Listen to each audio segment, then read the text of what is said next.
बिस्मिल्लाहिर्रहमानिर्रहीम। अस्सलाम वालेकुम प्यारे बच्चों, कैसे हैं आप लोग। उम्मीद करती हूँ खैरियत से होंगे और साथ साथ अपना काम जो है वो याद करने का भी कर रहे होंगे और जो लिखाई का है वो आप लोग कर चुके हैं।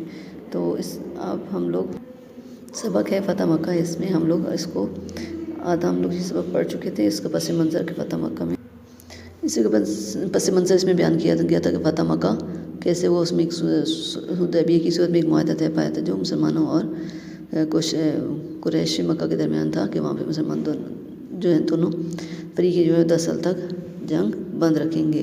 और फिर उसके बाद रसूल पाक सल्लल्लाहु अलैहि वसल्लम ने से फरियाद की थी उन्होंने, तो उस सिलसिले में रसूल पाक सल्लल्लाहु अलैहि वसल्लम ने 3 शराइत रखी थी।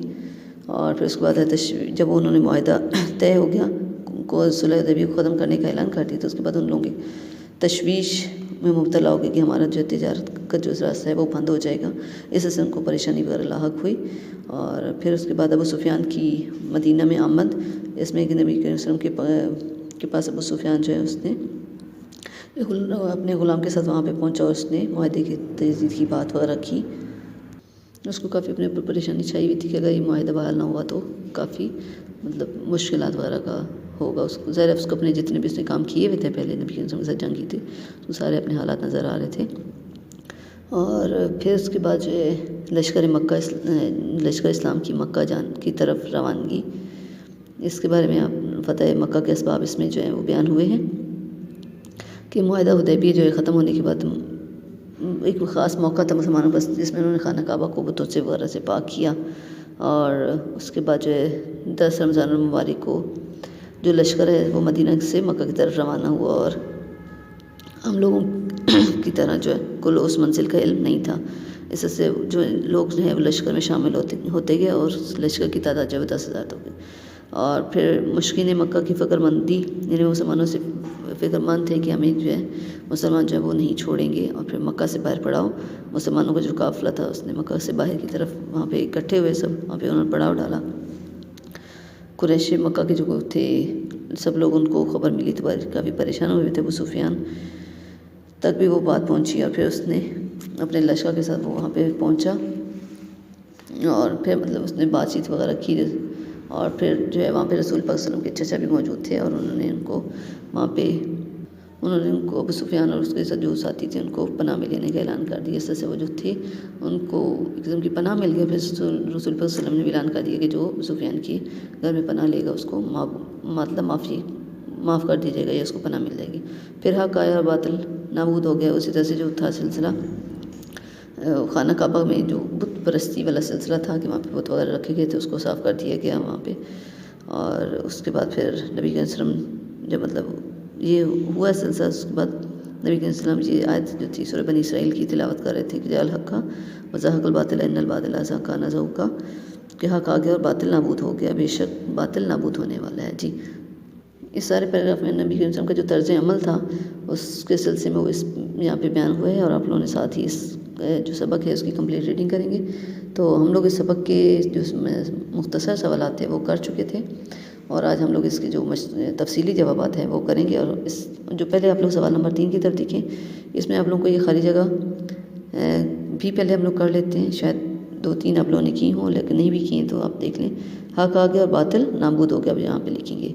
तो दूसरी है जो कोई भी अबू सुफियान के घर में पनाह लिए होगा उसके लिए अमान है। तीसरा है खाना काबा के एतराफ़ डैश बहुत थे 360 थे, यानी इस अंदाज में भी आप लिख सकते हैं। ये इसलिए लिखा था कि आपको कंफर्म हो जाए। आप लोग 4 ना बना दें, 360 है, 360। उसके बाद नबी करीम सल्लल्लाहु अलैहि वसल्लम ने मुहाजिरीन से फरमाया तुम्हारा जो माल डैश की राह में चला गया मुझे उसकी वापसी पसंद नहीं, यानी ये पूरा जुमला आएगा। इस पेज के ऊपर भी ये यहाँ मौजूद है, ठीक है, वहाँ से रसूल की मुकम्मल हदीस लिखी गई है। उसके बाद है पेज नंबर 5 है। नबी करीम सल्लल्लाहु अलैहि वसल्लम ने अंसार से मुखातिब होकर फरमाया डैश, उसमें आगे ये हदीस ही के आगे अल्फाज हैं, फरमाया कि अब मेरी ज़िंदगी और मौत हम तुम्हारे साथ है, ठीक है, ये आप लोग लिख लेंगे। उसके बाद आप लोग आ जाते हैं नबी करीम तफसीली सवालात की तरफ। तो नबी करीम सल्लल्लाहु अलैहि वसल्लम की जानिब से मक्का पर हमले और फ़तह के असबाब, ये हमने सवाल करना है। जी, आप लोग कॉपी के ऊपर जैसे काम करते हैं जमात का काम, तारीख़ वगैरह भी लिखेंगे, सारा हाशिया वगैरह बनाएंगे, इस्लाह का कॉलम लिखेंगे, सबक उन्वान लिख के सबक का नाम और फिर तफसीली जवाबात। सवाल आप लोगों का है कि नबी करीम सल्लल्लाहु अलैहि वसल्लम की जानिब से मक्का पर हमले और फ़तह के असबाब बयान करें। तो इसका जो जवाब है आप लोग पेज नंबर 24 के ऊपर आ जाए अपनी किताब के सफ़ा नंबर 24 पर। इसमें ये हेडिंग्स हैं। जो पहली हेडिंग है आपकी पस मंज़र की, वो आप लोग यहाँ पे देंगे और यहाँ से लेकर पहला आप लोग यहाँ तक पॉइंट लिखेंगे, पस मंज़र की हेडिंग, और फिर उसके बाद यहाँ से लेकर यहाँ तक आप लोग लिखेंगे, ठीक है। उसके बाद जो आप लोगों की दूसरी हेडिंग होगी वो है मक्का पर हमले के असबाब, ये इसकी दूसरी हेडिंग है, ठीक है। यहाँ पे मैंने दे दिया है पहली हेडिंग आप लोगों की पस मंज़र की, दूसरी हेडिंग ये वाली, और फिर इसके बाद जो आप लोगों ने लिखना है वो आप लोग यहाँ से लिखेंगे। यानी यहाँ पहले आप लोगों ने पस मंज़र के बाद लिखा, दूसरा आप लोग हेडिंग देंगे मक्का पर हमले के असबाब, यहाँ से लेकर फिर आप लोग नेक्स्ट पेज पर यहाँ तक लिखेंगे। यहाँ पर तक लिखने के बाद उसके बाद तीसरी हेडिंग आप लोगों की बनती है कुरैश, यानी ये दूसरी हेडिंग बनेगी कुरैश तशवीश में मुब्तला हो गए, ठीक है। कुरैश तशवीश में मुब्तला हो गए, इसकी हेडिंग दे के आप लोग यहाँ से लेकर यहाँ तक लिखेंगे, ठीक है। उसके बाद जो आप लोगों ने हेडिंग देनी है वो वाली मुआहिदा हुदैबिया की तजदीद, ये हेडिंग देंगे और इन हालात से लेकर यहाँ तक लिखेंगे, ठीक है। और उसके बाद फिर ये जो है ना, उसके बाद तीसरी हेडिंग आप लोग देंगे अबू सुफियान की मदीना आमद।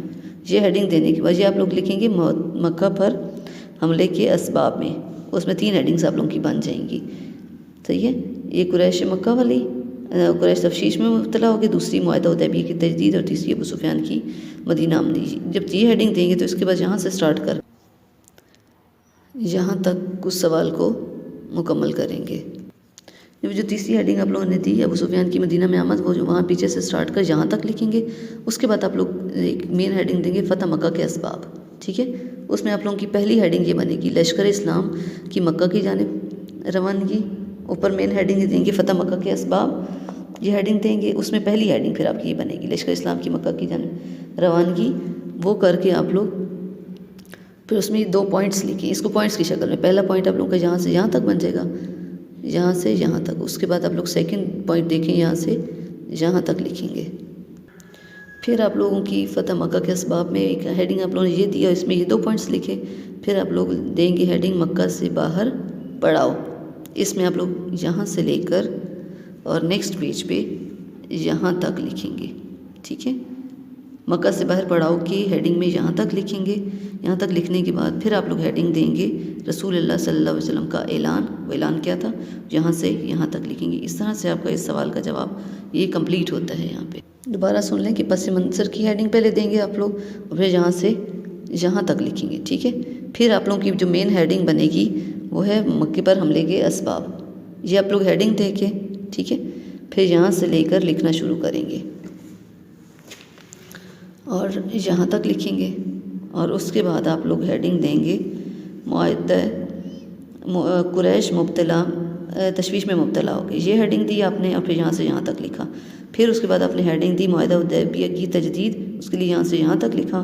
फिर तीसरी हेडिंग आपकी बनेगी अबू सुफियान की मदीना में आमदी, यहाँ से स्टार्ट करेंगे पेज 26 के ऊपर यहाँ तक।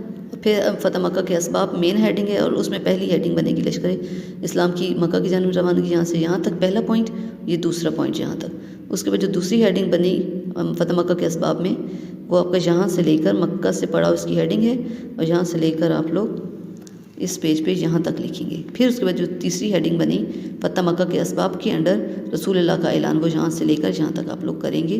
तो इस तरह आप लोगों का ये सवाल मुकम्मल हो।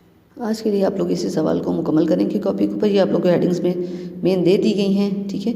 ये वाली हेडिंग जब आप पस मंज़र के बाद लिखने के बाद ये वाली हेडिंग देंगे, और इस हेडिंग के आगे 3 हेडिंग्स आप लोगों की बनेंगी, जो आप लोगों को पीछे बता दिया है उसी पेजेस से देखें। तो आज आप लोगों का यही काम है कि इस सवाल का जवाब आप लोग देख लें, और उसके बाद हम लोग अगले लेक्चर में बाकी सवाल करेंगे। तब तक के लिए अल्लाह हाफ़िज़।